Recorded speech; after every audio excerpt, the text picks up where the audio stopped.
welcome to our YouTube edition of the Shack Podcast Network. I am Aaron Notice, the founder. I am here with Ethan Frank. Ethan, how you doing today? I'm doing great, Aaron. How are you? I'm doing lovely, and today we are discussing Outer Banks, Netflix's hit series. It was very quick to get to the top 10. Now, let me just preface with this. I didn't want to watch Outer Banks. I was very much like, this is a basic show. I'm not going to watch it. This is what the basic people watch. It's in the top 10. There's no way I'm watching. But it's a pandemic. You get bored. And I watched all 10 episodes in one night, and it was amazing. Yeah, Ethan, I feel very similar to that. I didn't really know much about it because everyone had been clamoring about All American. I'm like, oh, this is just All American on a beach, basically. And I'm like, I'm not gonna watch what my 12 and 16-year-old sisters are watching. That does not sound very appealing to me. But then Aaron over here decided I'm gonna watch it all in one night, recommended it to me. Like, I've got to take Aaron's word for it. So I watched it all over the course of 2 days because I did not have the capability to stay up till like 4 a.m. watching Outer Banks. So I watched it over the course of 2 days. It was phenomenal, kept you intrigued. And unfortunately, they have not started filming season 2 yet, which will probably not be filmed for a long time. So we will not be seeing season 2 for a while. But let's talk about season 1. I came up with 3 big things, some big ideas and concepts, some noteworthy questions, and some unanswerable questions. So, Aaron, should we dive into our first big idea and concept of Outer I'd love Banks? to, but you also took some shots at All American. I mean, like, come on. I watched that too. I was not really feeling All American. There was too much hype going around on that one. So first, I think big idea is just this overarching thing of Kooks versus Pogues. So, Aaron, do you want to take us through the Kooks versus Pogues dynamic? The Kooks versus Pogues dynamic is basically like just the building block of any good dramatic TV show where you want two groups to fight each other. Obviously, you're going to divide them socioeconomically, and then you're going to divide them locationally. So the Kooks are a lower class group, or an upper class group. They live on the rich side of the island. All this is taking place in the Outer Banks, which is an island, I believe in Virginia, even though it's all shot in Charleston. But, whatever. And then the native Outer Banks folk was not happy, I believe. They were really not happy. And the Pogues is just this group of 5 kids who are lower class, and this one rich girl who decided she doesn't like the rich people. But hey, that happens, I guess. And they just like decide they don't like each other based off, like, we just walk in and they hate each other for, like, we don't know why. They just don't introduce anything. They're like, yeah, I hate John B, who's just always called John B. All right. Before we get into this John B thing, to me, he's John. I don't need this extra letter. This extra letter is just irrelevant to me. He's just John. There's no need for an extra letter. There's no other John in the entire show. He's just John. I mean, there's his father, who is Big John. Yeah, but he's Big John. Why do we need John B? They could have called him Little John. They didn't have to call him John B. No, we're calling him John. It's John Rutledge. It's like when we had discussed this earlier, Stephen A. Smith. Why do we call him Stephen A? Exactly.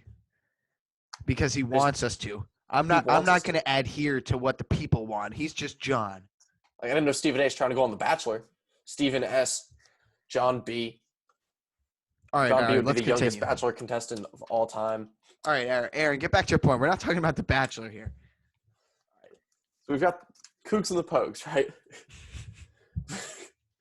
The Kooks have got these rich people, right? The main Kooks that we're focusing on is Rafe, Sarah Cameron, his sister, and Topper, Sarah's boyfriend. Now, from the beginning, we're told that Sarah is a shitty human being because her sister decides to tell us and Topper and the whole audience that Sarah has cheated on all of her boyfriends. So, like, we're literally brought in to think, like, anyone who roots for Sarah Cameron when she goes with John is just, like, kind of, like, forgetting that fact.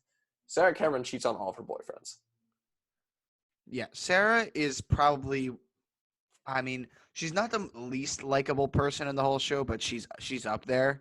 And while people say, "Oh, she transformed throughout the whole show. She went from being one of the Kooks to being part of the Pogues," Did she really? I mean, she was still sleeping in her giant mansion every night. She has anything she could ever want. Um, there's all this stuff that was going on that just showed she really hadn't left that mindset. She was just changed the people she associated with during the day and at night. I mean, Kiara still lives in her kook house. Yeah, but she's different. She has the mindset of a pogue. Sarah does not. I think Sarah has really like the way that I envision Sarah as a pogue is that the pogues are more instead of against the kooks, it turns later in the series against the pogues against Ward. Mm-hmm. I think Sarah is a pogue when it comes to that relationship. Yeah. And then once it gets to like Rafe just messing everything up, because Rafe is a cocaine addict, he has no trajectory in life at all. He's just coasting off his parents' money. And Rafe's crazy. And when Rafe kind of messes everything up later on in the series, you have that relationship where Sarah, this kook turned pogue, is now against a kook, Rafe, her brother. And then that in that sense, she's a pogue, but she's still like a shitty human being. That's true. Yeah, Rafe, he's just. I mean, he's just a Rafe. I mean, that's just how you describe him. He's just way out off the deep end. He's out in the ocean floundering by himself for life. He got kicked out of the house. He's addicted to cocaine. I mean, he tries to win back his father's approval by shooting the sheriff. Rafe is he's an interesting character. Before I start this next comment, shout out to Jonathan Davis, the actor who plays Pope, for not responding to my Instagram DM to join the podcast today. And Rafe is just kind of psychotic.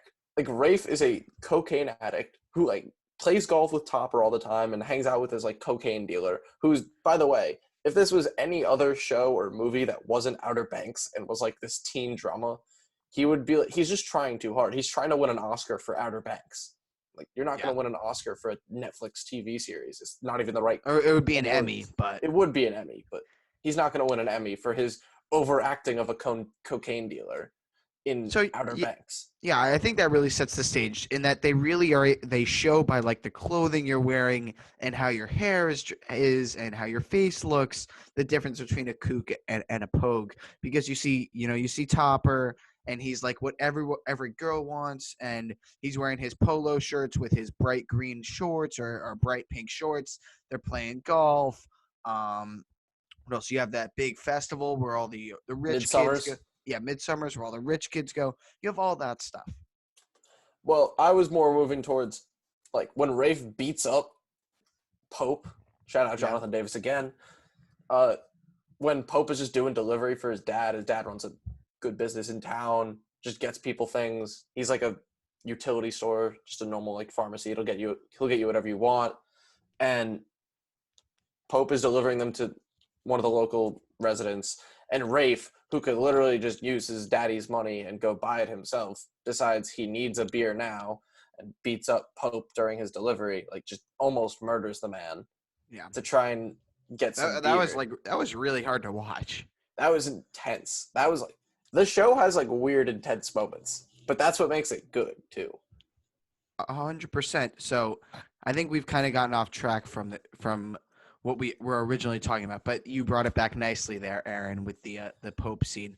But I think we should move on to our next big idea, and I think that's father and child relationships. We saw a lot of that in the show. Like you have the relationship between John and his father, who's not around. He disappeared, and it turns out he ended up dying. You have the relationship between JJ and his father. Pretty abusive relationship at that. You have the relationship between Kiara and her father, constantly asking him like for forgiveness, basically. Pope and his father, kind of the same deal. You have Sarah and Rafe and their father, who turns out is the mastermind behind everything. It's just constant relationships between a father and a child, and I thought that was highlighted really, really strongly throughout this whole series. I think one of the most powerful scenes in the whole thing is when the SBI, I don't know why they couldn't just use the FBI. Let's start there. But they bring in the SBI, the South Carolina Bureau of whatever. And they come in on helicopters, and everyone freaks out because there's a single helicopter. Yeah, nobody leaves the island apparently. Whoa.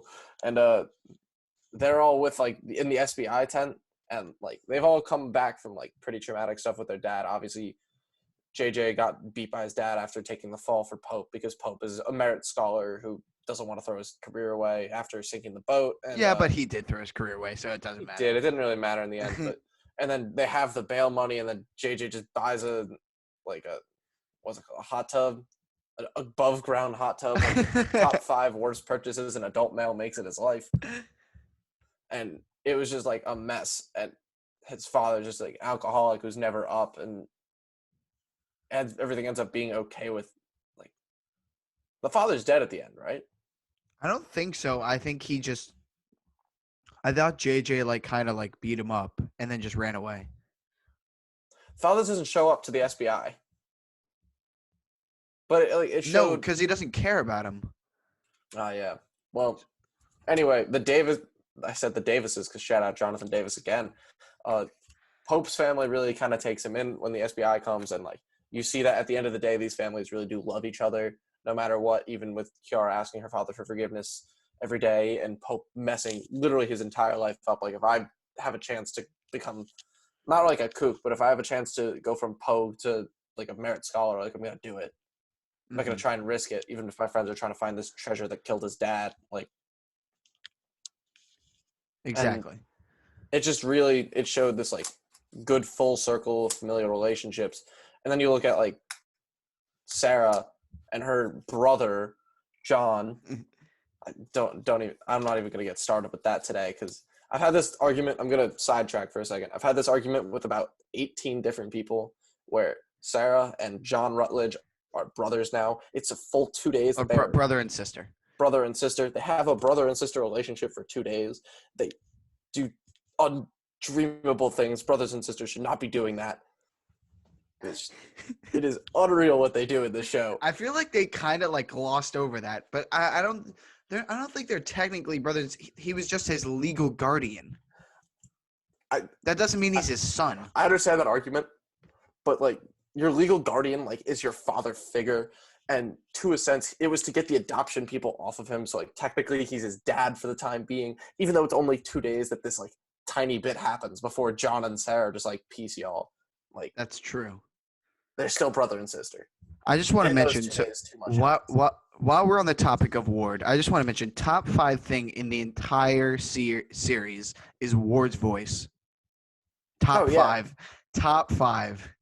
Just Ward's like acting. I'm your legal guardian now. Just he speaks so softly, but he speaks so sternly at the same time.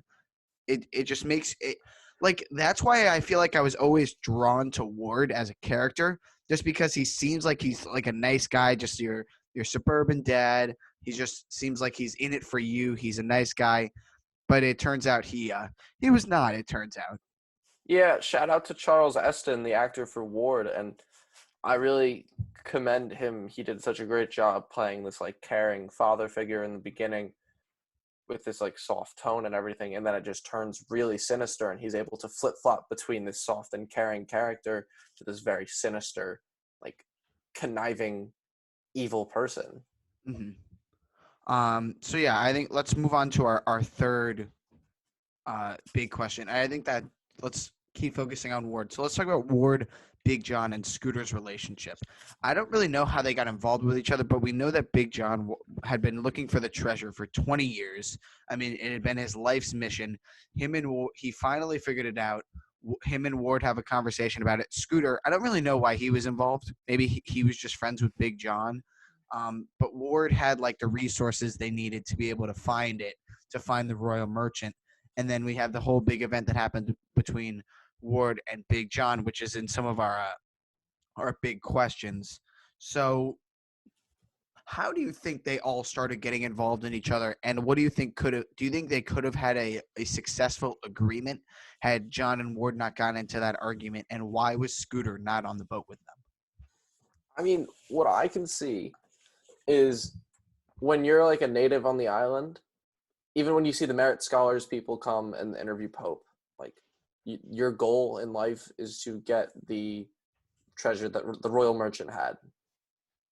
The Royal Merchant is a ship that sunk somewhere off the coast or in the swamps of the island, and they're all looking for it. And I guess Big John. Wait, if he's Big John, why aren't we calling this John character Little John? But that's a whole other I know. story. Big John, Ward, and I guess Scooter were all working together. I guess Scooter was more like a henchman. I think Big John was like the big kahuna. Yeah. And Ward was kind of like the assistant. He was the guy with the money. He was the Yeah. guy with the money. Ward literally was just the benefactor. He was trying to, like, well, I don't know why the rich need to get richer, but he was just kind of helping out. He was kind of the assistant, the way I see it. But he always wanted to be the head dog because he's the one who has the money. And your whole goal is to find the royal merchant and get that money. Because, I mean, realistically, if Big John gets that money, survives, and comes back, John Rutledge is now a kook. Exactly. That's a good point. I think being a kook though isn't as much about the money as it is the mindset, as we see with Kiara. But in terms of money wise, he still would be. So I think that's a good way to put it. Should we move on to our big questions? I want to go rapid fire with you here. All right, let's hit it. So why did Ward throw Big John overboard? Because Big John is. Why did Ward throw Big John? I honestly don't know. Ward's just psychotic. Ward wants to be the top dog. Ward has this. The important thing about Midsummer is, like, there are two important things that happen in this hour-long episode. It's that everyone trusts Ward now. Yep. He's in this position of trust, so nobody's going to go back on his word. And that, Sarah's actually with John Rutledge. She's cheating on Topper. Oh, no, we're so shocked. As long as she's cheated on all her boyfriends. And she's dumb. And, yeah, I mean, I think that's what Ward really just wanted the money for himself, even though he doesn't need it. This next one is one of my favorite questions. It's, how did Scooter's wife, who we see a couple times talking to the sheriff, talking to John, how did Scooter's wife know about Big John's death on the island if Scooter found him during the storm and then didn't make it back? I was in a Marvel discussion yesterday. I believe you were part of it for a little bit. Yeah. Where my argument was, directors make actors do things for the sake of the plot. They could have had literally anyone else tell John about his dad, but, Scooter's wife, she really had, like, all the info everyone needed this whole time. I mean, I guess she could have gotten it somewhere else. Because Ward came after Scooter died. Didn't Ward go to the house? I thought Ward went to the house after Big John died to talk with Scooter and his wife. He listened in. She listened in. That's how she knows. But how did she? They didn't know that he ended up on the island. They only knew he ended up on the island when Scooter was looking on the island for the treasure.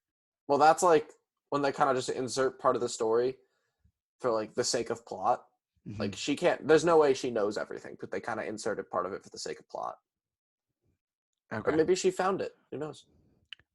So next one. Who were those original quote-unquote bad guys, and where and when did Ward kill them? Because we saw, like, the fish hook, kind of, that was the weapon that was used. Do you know who they were, why they were after the treasure, and when and where Ward killed them? I earlier called Scooter the original henchman of the Big John Ward Royal Merchant Discovery relationship, but it was really those guys are, like, the literal henchmen. Like, their job is to just murder these people, get as much info as they can for Ward.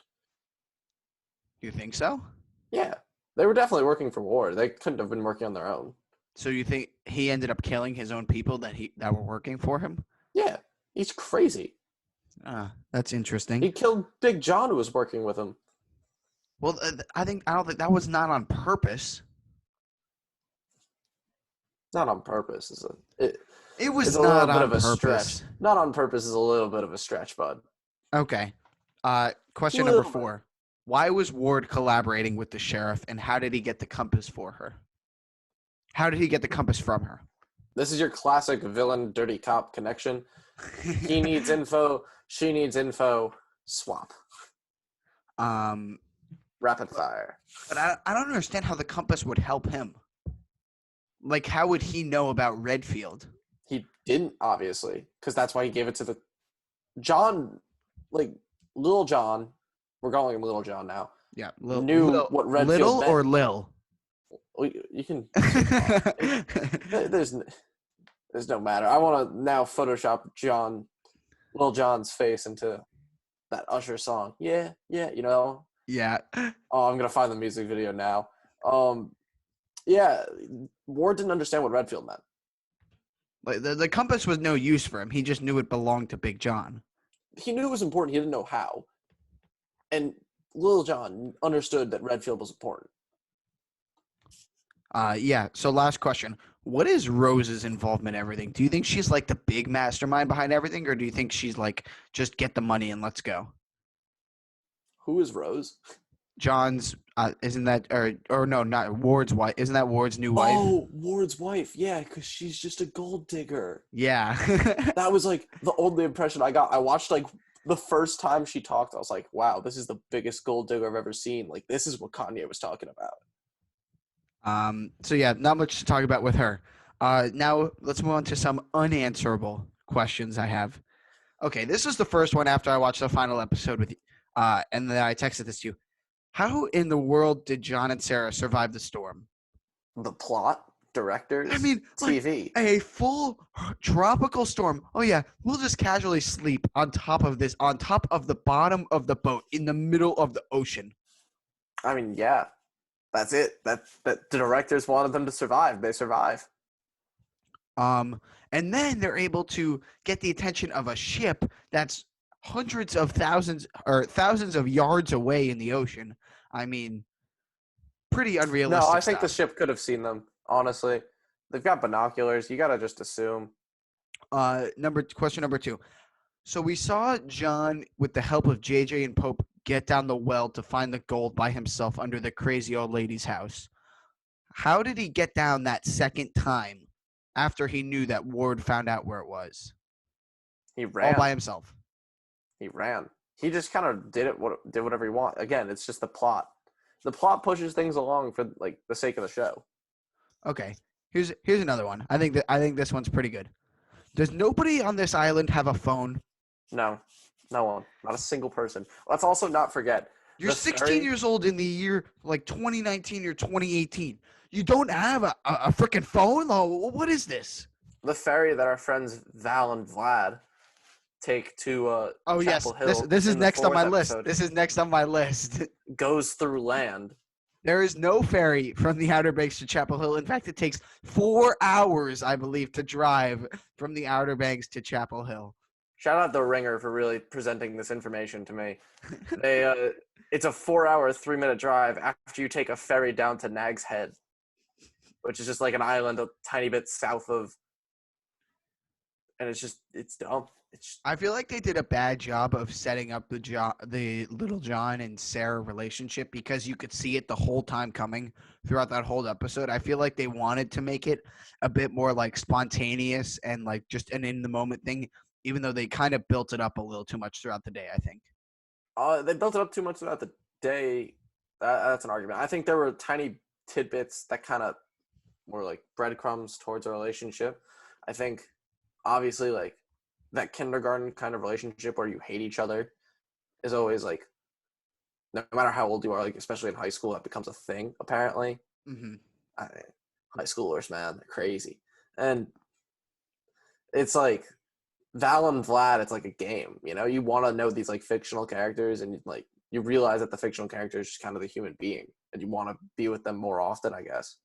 And I didn't see that relationship came out of the blue. I just think she's a terrible human being, and I don't think John is a terrible human being. So, all right, I've got my top 3 favorite under the radar characters from the show.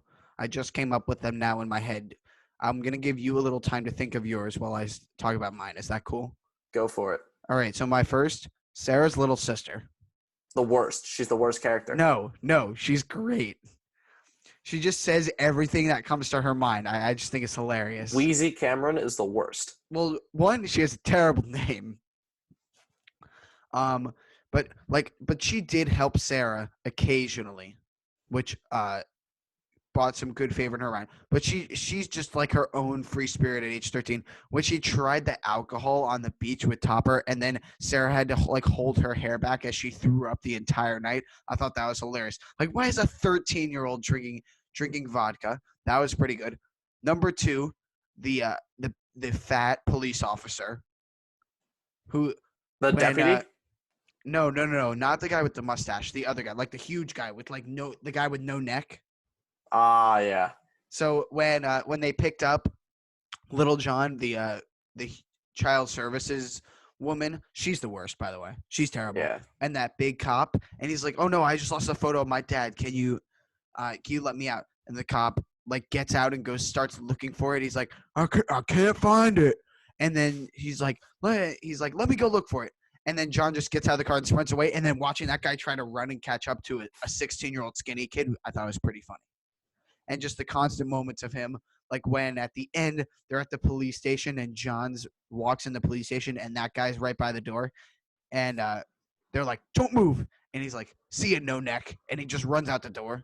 Yeah. He had some good moments. And number 3 is Pope's mom, because Pope's mom, I mean, she just loves her son, and she'll do anything for her son to be safe and happy. And I think that was very important to the key of this show.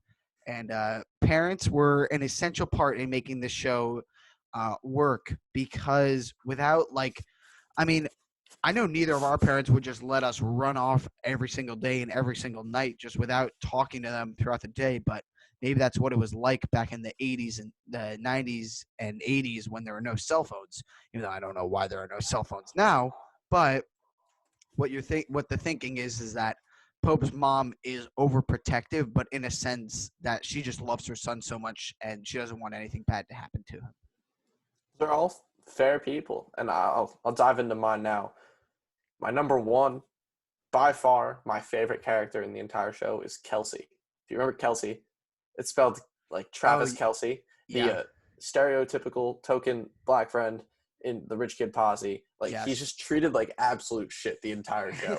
Like, he does nothing wrong. I don't understand what like his big purpose is. Like, he doesn't do anything wrong.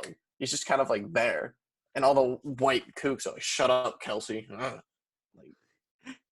Like, what's the problem? He's a good guy. He did nothing wrong. He's just a kind guy who gets bullied. I hope his character develops in the second season and he realizes his friends are all shitheads. I would make a bet that he does not come back in the second season. I would pray he comes back in the second season. I think he could be a key character next season. All right, number 2, Aaron. Barry the drug dealer.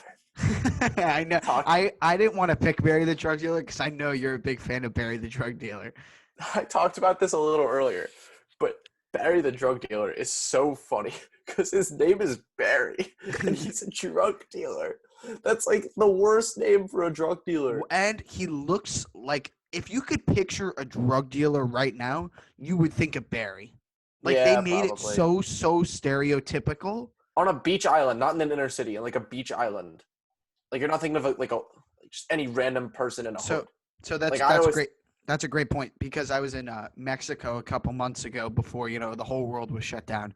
And there were these guys every day that you would just see walking up and down the beach with giant backpacks. So, like, think of that, and that's Barry. Shout out to the cartel in Mexico for taking my friend's jewel. He's a nicotine addict. He didn't need it. So, am I thinking of the person that you're talking about? Yeah, you probably are. So Barry is not even like he's not big. He's not scary.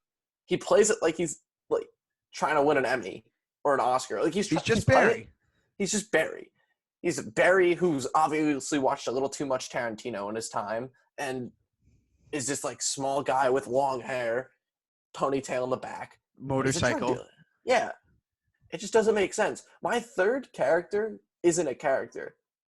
It's Ward Cameron's yacht. Ward Cameron's yacht is such a plot device in this show. Like, not even Ward Cameron's yacht, just all of his boats.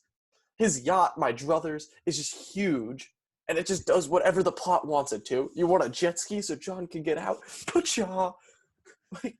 And then, what's his name? Pope sinks the whole thing. Not the yacht, the smaller boat. Yep. That was Topper's boat.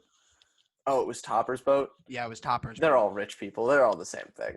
And it's just crazy that this yacht, it's huge and it'll do whatever I want it to do.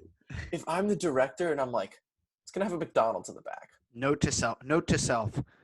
When I save up enough money, I'm going to buy Aaron a yacht With a to make him McDonald's in the back.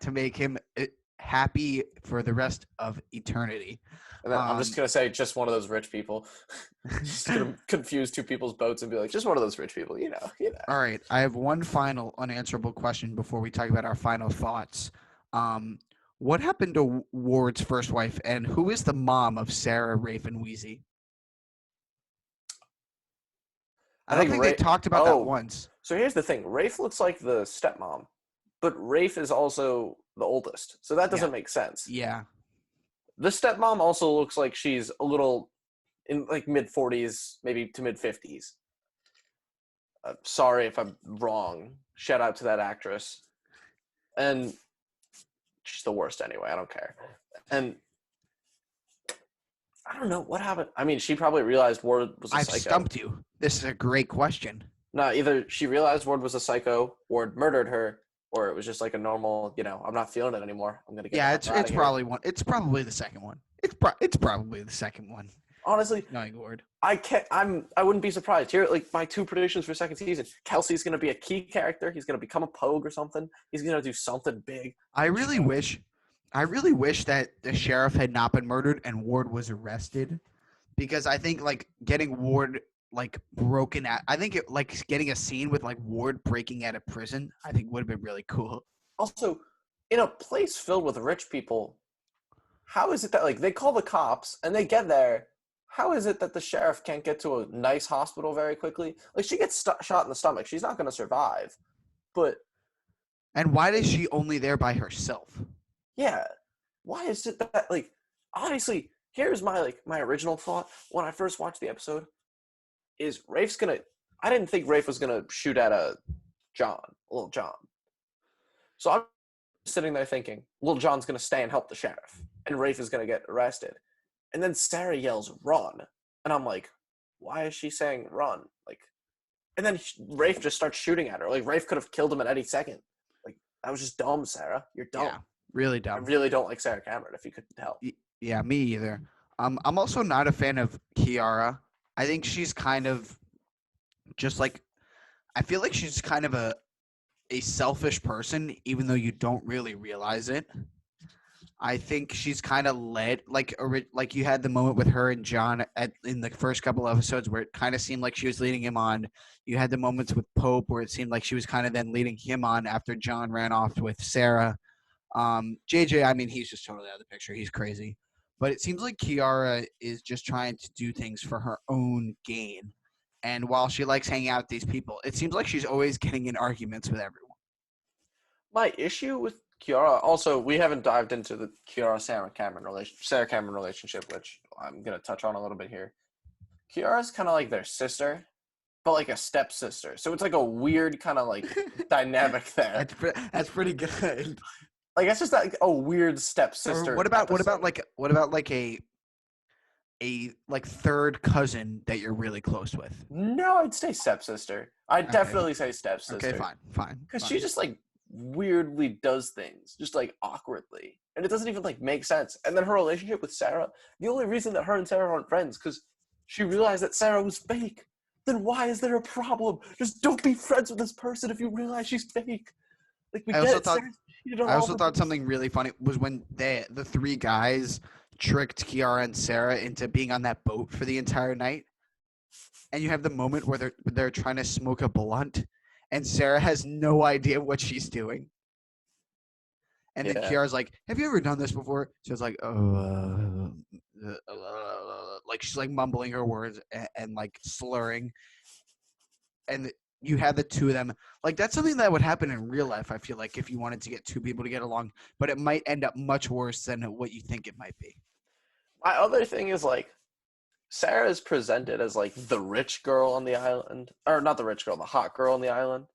But there's got to be like two hot people. Yeah, there's got to be not someone just hotter one than hot Sarah. person on Sarah this is island. not that attractive. No, like I'd pump the shit out of her face in a football game. Like, no offense, shout out Madeline Klein, you're a fantastic actress, but I just like I don't think she's very like attractive. So you're gonna present her as this like the hot girl. She's not the And hot it's girl. just She's just a rich girl. no, but she's definitely presented as the hot girl. She's presented Oh as the yeah. hot rich girl. No, I I'm like, agree. it makes you think, you But know? yeah, so the Kiara and Sarah backstory. Kiara was not a fan of her when she went to the school when she first moved to town. She called the cops on a party that Sarah hosted that she wasn't invited to. Um, excuse me, complete dick move. I mean, Oh yeah. if I've ever seen one.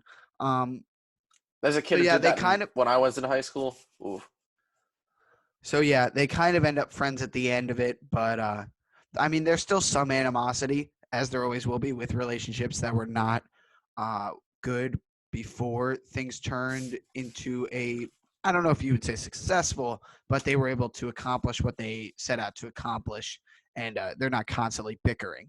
So, Aaron, final thoughts before we sign off from our Outer Banks deep dive.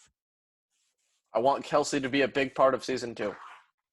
It's my favorite under the radar character who just got bullied the whole first season. Like he had no purpose. You could have at least made him turn Pogue or something. Give him a character. I bet you the actor isn't bad. If he got the role in this big Netflix show, even as he was supposed to be like an extra per se, like his acting was good enough for him to become a bigger character. So I don't see why he can't become an even bigger character. Another funny scene that I want to talk about, want to just mention before in my final thoughts was when Topper was talking to John when John was stuck in the laundry room in Kelsey's house. I just thought that was so funny. He was like, "Come on, man, let me out." He's like, "You're the one." One more thing too. You're the one screwing my ex-girlfriend. Why would I do anything for you? Should we talk about how John has like an abandoned church that he uses as like his sex house? I don't even want to get into this. I don't I even. just wanted It's to bring just. that up. I'm sorry, Lord. I'm so sorry. They did him dirt. They did the Lord dirty in this show. They really did. All right. Yeah, I mean, it was very entertaining.